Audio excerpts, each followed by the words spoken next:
why did you think na I quit my job? My job is a clinical lab scientist, 31 years. I already climbed the career ladder.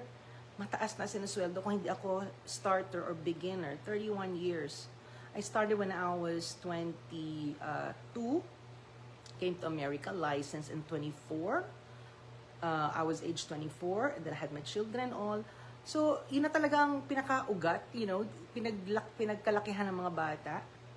So, meaning to say, you already can see the progress from age 22 to age 55. That's many, many years, 3 decades. Bakit iniwan ni Coach Jenny ang trabaho niya na kahit na kumikita na yan ng 5 digits income already?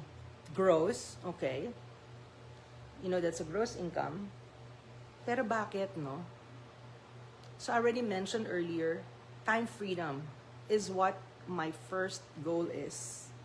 And then secondly, pumapalo na rin ang financial. And having that said, walang patid ang mga dating ng cheque sa digital business na ito.